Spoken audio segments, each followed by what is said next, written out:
आज आपण question tag शिकणार आहोत. क्वेश्चन टॅग आपण दोन पार्टमध्ये शिकणार आहोत, पार्ट 1 आणि पार्ट 2 मध्ये. ठीक आहे.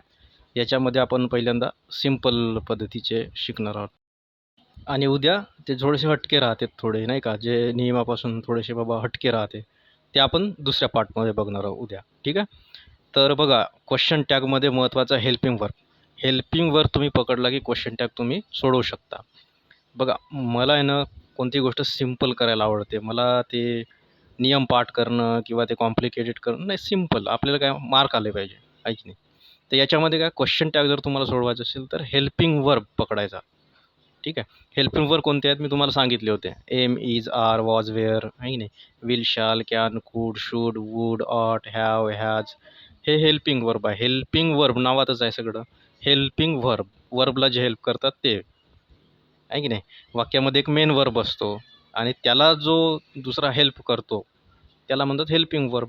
जसं मी तुम्हाला सांगितलं की यू कॅन डू इट, हे जर वाक्य आहे यू कॅन डू इट, त्याच्यामध्ये बघा डू हा मेन वर्ब आहे. यू कॅन डू इट, तर डू हा मेन वर्ब आहे.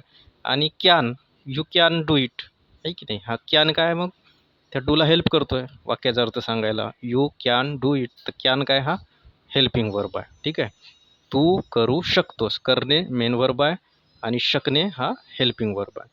तर अशा प्रकारे हे लक्षातच ठेवायचे तुम्ही. एम, इज, आर, वाज, वेअर, विल, शाल, कॅन, कुड, शूड, वूड, शाल, विल, आहे की नाही. ऑट, हॅव, हॅज, हॅड, हे जे आहे डू, डीड, आहे की नाही.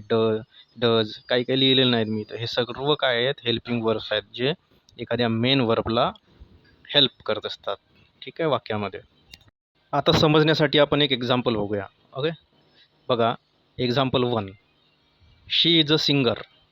इजंट शी हे क्वेश्चन टॅग आहे, दिलेलं आहे ऑलरेडी. तर बघा, इथं काय आहे, शी इज अ सिंगर, नंतर कॉमा आहे आणि इजंट शी. तर वाक्याचे दोन भाग आहेत त्याच्यामध्ये, कॉमाच्या पूर्वीचं वाक्य आणि कॉमाच्या नंतरचं वाक्य. तर तुम्ही जर बघाल तर कॉमाच्या आधीचा जो वाक्य आहे, शी इज अ सिंगर, हा पॉझिटिव्ह आहे की ती एक सिंगर आहे बाबा. ठीक आहे. पॉझिटिव्ह वाक्य आहे की नाही, होकारार्थी आहे ना. शी इज अ सिंगर, ती एक गायिका आहे. आणि कॉमाच्या नंतर काय, इजंटशी, निगेटिव्ह आहे की नाही. कॉमाच्या आधी पॉझिटिव्ह आहे आणि कॉमाच्या नंतर काय आलेलं आहे, निगेटिव्ह आहे की नाही. इजला पकडलेला आहे आणि त्याला इजला काय केलं आहे, इजंट केलेलं आहे. पॉझिटिव्हचा निगेटिव्ह केला आणि मग तिथं प्रोनाऊन वापरलेला आहे, सब्जेक्ट वापरलेला आहे, शी. तर इथे हेच लक्षात ठेवायचं, कॉमाच्या आधी जर पॉझिटिव्ह वाक्य असेल तर कॉमाच्या नंतर त्याला निगेटिव्ह बनवायचं क्वेश्चन टॅग करताना. आणि कॉमाच्या आधी जर निगेटिव्ह असेल तर कॉमाच्या नंतर पॉझिटिव्ह करायचं. समजत आहे. कॉमा लक्षात ठेवायचा. आधीचं वाक्य जर पॉझिटिव्ह असेल तर कॉमानंतर निगेटिव्ह करायचं आणि आधी जर निगेटिव्ह असेल तर नंतर पॉझिटिव्ह करायचं. एवढंच करायचं आहे. जसं की दुसरा एक्झाम्पल बघा, example 2, Naina is a painter, आहे की नाही. नैना इज अ पेंटर काय, पॉझिटिव्ह वाक्य आहे. नैना पेंटर आहे बाबा, आहे की नाही, पॉझिटिव्ह वाक्य आहे. आणि कॉमानंतर लगेच काय, इजंटशी, निगेटिव्ह आहे की नाही, इजंटशी, आहे की नाही. तर इथं काय, हेल्पिंग वर्ब पकडलेला आहे, नैना इज अ पेंटर. आता याच्यामध्ये या वाक्यामध्ये हेल्पिंग वर्ब काय आहे, इज आहे. हां, तर त्याला पकडायचा आहे इज, आणि तो पॉझिटिव्ह आहे पहिला वाक्य, त्याला काय निगेटिव्ह करायचं. निगेटिव्हसाठी काय लावावं लागेल आपल्याला, नॉट किंवा एन अपॉस्ट्रॉफी टी, आहे की नाही. ते त्याला लावल्यानंतर काय होईल, तो इजंट किंवा इज नॉट, आहे की नाही. इजंट कोण, नैना. नैनासाठी काय येणार मग, प्रोनाऊन वापरायचा. इजंट नैना असं नाही म्हणायचं. नेहमी क्वेश्चन टॅग करताना शेवटी काय वापरायचा, प्रोनाऊन, सर्वनाम वापरायचं त्यासाठी. तर नैनासाठी सर्वनाम काय येणार, शी, आहे की नाही. नैना मुलगी आहे ना, मग काय येणार, इजंट शी, आहे की नाही.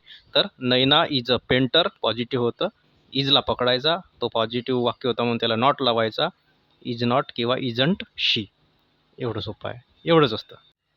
एक्झाम्पल्स बघा परत समजण्यासाठी. Children are playing cricket. आता याच्या वाक्याचा अर्थ वगैरे तुम्ही सोडून द्या, फक्त हेल्पिंग वर्ब पकडा. बघा, children are playing cricket.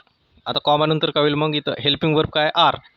Children are playing cricket, आहे की नाही, पॉझिटिव्ह आहे, मग निगेटिव्ह करायचं, तिकडं आरला नॉट लावायचा, आरंट. आता चिल्ड्रेनसाठी काय येणार मग, प्रोनाऊन दे, आहे की नाही. चिल्ड्रेन अनेक आहेत ना, मग आरंट दे. नंतरचं एक्झाम्पल बघा, Rahul pass the test. Rahul pass the test. आता याच्यामध्ये बघा, याच्यामध्ये हेल्पिंग वर्ब दिसत आहे का तुम्हाला, राहुल पास द टेस्ट. याच्यामध्ये कोणता हेल्पिंग वर्ब पकडाल तुम्ही, नाही दिसत आहे की नाही. विल, शाल, कॅन, कुड वगैरे, एम, इज, आर वगैरे नाही दिसत आहे की नाही. परंतु पास जो वर्ब आहे त्याला काय लागलेला आहे, ईडी लागलेला आहे की नाही. मग हा ई डी असल्यामुळे हा कोणता टेन्स आहे, पास्ट टेन्स आहे. मग त्याच्यासाठी काय डिडंट हे वापरायचं आहे आपल्याला. पास्ट पहिल्या वाक्यात काय म्हटलेलं आहे, राहुल पास द टेस्ट, राहुलने टेस्ट पास केली बाबा. मग लगेच पुढं काय विचारायचं, डिडंट ही म्हणजे केली की नाही बाबा, आहे की नाही.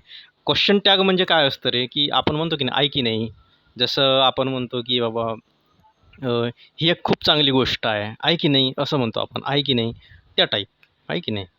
हां, मी पण म्हटलं बघा आता. तर हे क्वेश्चन टॅग आहे. तर Rahul pass the test, comma E D लावल्यामुळं काय वापरायचं मग, डिडंट ही. बघा आता तिसरं एक्झाम्पल बघा, अजून समजेल तुम्हाला व्यवस्थित. राहुल रीड्स अ लॉट, कॉमाच्या आधीचंच वाचायचं आधी. Rahul reads a lot. आता याच्यामध्ये तुम्हाला क्लिअरली हेल्पिंग वर्ब दिसत आहे का, am is are was were can could वगैरे काही दिसत नाही आहे. पण मेन वर्बला अशा वेळेस जर दिसत नसेल क्लिअरली, मग काय बघायचं, त्याला केअरफुली बघायचं वर्बला. तर इथं काही हेल्पिंग वर्ब आपल्याला दिसत नाही क्लिअरली. पण रीड हा जो मेन वर्ब आहे त्याला काय लागलेला आहे, एस. मग हा कोणता टेन्स आहे, प्रेझेंट टेन्स आहे की. राहुल रीड्स ए लॉट हा सिम्पल प्रेझेंट टेन्स आहे. मग सिम्पल प्रेझेंट टेन्ससाठी हेल्पिंग वर्ब कोणता असतो, हां, म्हणून टेन्स बघा, म्हणून काळजीपूर्वक टेन्स शिकणे आवश्यक आहे.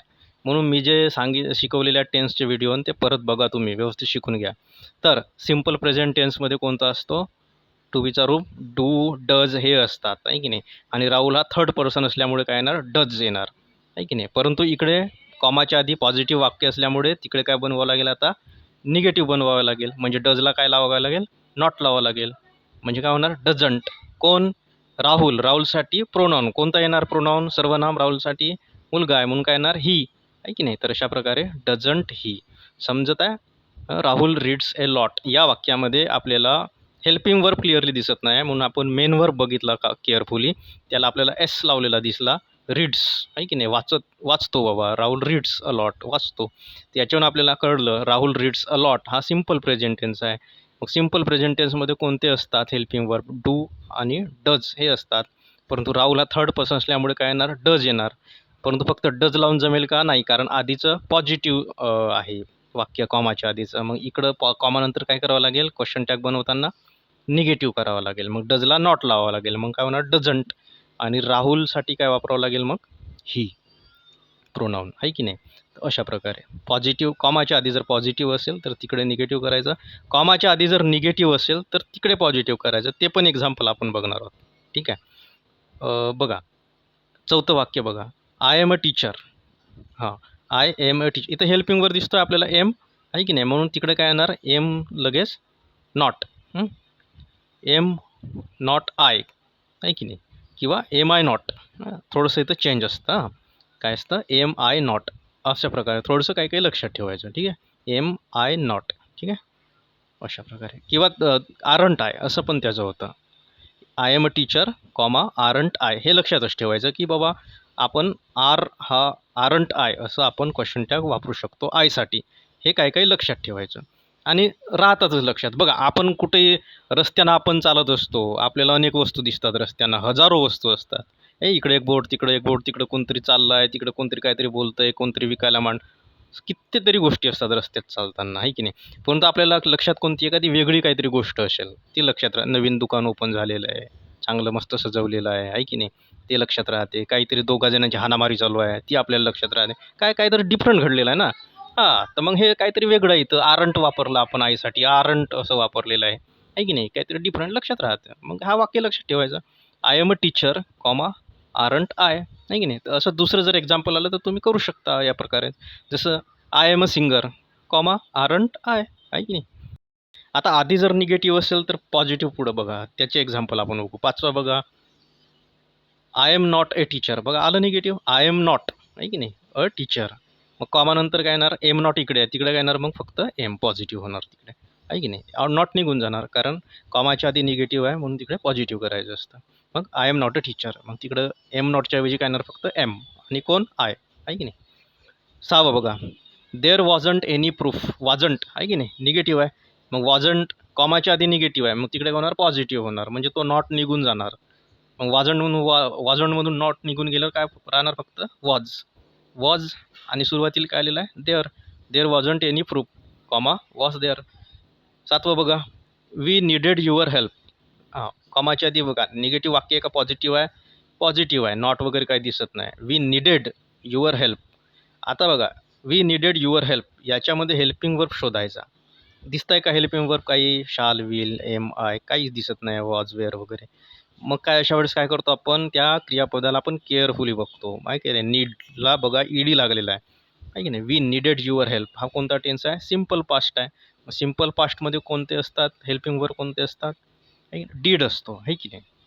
म्हणून टेन्स बघा लक्षात घ्या, डीड असतो. म्हणून इथे काय येणार, हेल्पिंग वर्ब जर क्लिअरली दिला नसेल तर अशा वेळेस त्याचा टेन्स लक्षात घेऊन हेल्पिंग वर्ब समजतं आपल्याला, की त्याला केअरफुली बघायचं आपण. त्या वाक्याला जर दिसत नसेल व्यवस्थित, आपल्याला क्लिअरली जर हेल्पिंग वर्ब दिसत नसेल तर त्याला व्यवस्थित बघायचं त्या वर्बला. बघा तिथं ईडी लागलेला आहे, म्हणजे हा पास्ट टेन्स आहे की नाही. We needed your help simple past आहे, म्हणून सिम्पल पास्टचा हेल्पिंग वर्ब येईल काय येणार, डीड.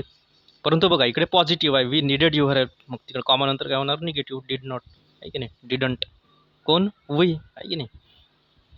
आठवं बघा, Rajesh can do his work. Rajesh can do positive आहे, Rajesh can do his work, can आहे, हेल्पिंग वर्क क्लिअरली दिसत आहे, म्हणून काही नाही, कॉमा घालायचा, सरळ त्या कॅनला नॉट लावायचं, कॅनॉट. आणि कोण, राजेश, राजेशसाठी प्रोनाउन काय येणार, ही. नववं बघा, Rajesh can not do his work. आता हे जर इथे पहिल्यांदा बघा, Rajesh can not do his work म्हणजे काय, इकडे पहिल्यांदा काय आलेलं आहे, निगेटिव्ह आलेलं आहे कॉमाच्या आधी. मग तिकडे काय होणार, पॉझिटिव्ह होणार. कॅन नॉटमधला नॉट निघून जाणार, कॅन कोण, राजेश, म्हणजे त्यासाठी काय येणार मग, ही, कॅन ही. दाबा बघा, Bing पॅरालिटिक, comma, he could not walk, could he. हां बघा, Bing paralytic he could not walk हे वाक्य आहे. Bing paralytic he could not walk, आणि याचा क्वेश्चन टॅग तुम्हाला विचारलेलं असतं. काय होणार मग, Bing paralytic he could not walk हे वाक्य दिलेलं असतं, त्याचं तुम्हाला क्वेश्चन टॅग बनवायचं आहे. तर हे वाक्य बघा, याच्यामध्ये Bing paralytic he could not walk, positive का निगेटिव्ह आहे, निगेटिव्ह आहे. मग काही नाही, सरळ उचलायचा, हेल्पिंग वर्ब काय आहे, कुड नॉट आहे की नाही. कुड नॉटमधला नॉट काढून टाकायचा, कॉमा द्यायचा, काय उरणार फक्त, कुड. कुड कोण, कोण, ही, आहे की नाही. कोण आहे, ही, सब्जेक्ट, आहे की नाही. हां, ही म्हणजे सर्वनाम जर फक्त सब्जेक्ट असेल तर डायरेक्ट तो सर्वनाम घालायचा, आणि सब्जेक्ट जर एखादा व्यक्तीचं नाव दिलं असेल तर त्याच्या अनुसार इकडे सर्वनाम घालायचा, प्रोनाउन वापरायचा, आहे की नाही. राजेश असेल तर ही वापरायचा, मुलगी असेल तर शी वापरायचं, लेडीज असेल तर, अनेक वचन असेल तर दे वापरायचं, आम्ही जर म्हटलं असेल तर वी वापरायचं, आहे की नाही. अशा प्रकारे. नंतर बघा 11 बघा, you must not be late. याचं क्वेश्चन टॅग तुम्हाला करायचं आहे, you must not be late, आहे की नाही. पॉझिटिव्ह आहे का निगेटिव्ह आहे बघायचं, काय निगेटिव्ह. मग कॉमानंतर काय करावं लागेल याला, पॉझिटिव्ह. मग पॉझिटिव्ह करायचं काही नाही, मस्ट नॉटमधला नॉट काढून टाकायचा, काय उरणार, मस्ट कोण, यू. दॅट्स इट, एवढंच आहे, सिम्पल. म्हणजे बघा, तुम्हाला वाक्याचा अर्थही लक्षात घेण्याची गरज नाही आहे, काही एक्स्ट्रा डोकं लावण्याची गरज नाही, फक्त हेल्पिंग वर्बला पकडायचं आहे आणि तुम्हाला क्वेश्चन टॅग येऊन जाईल. ठीक आहे, इतकं सिम्पल आहे. आणि जे याच्या व्यतिरिक्त असतात काही काही थोडंसं, म्हणजे थोडंसं डिफरंट असतात, ते आपण उद्या बघणार आहोत पार्ट 2 मध्ये. ठीक आहे, ओके.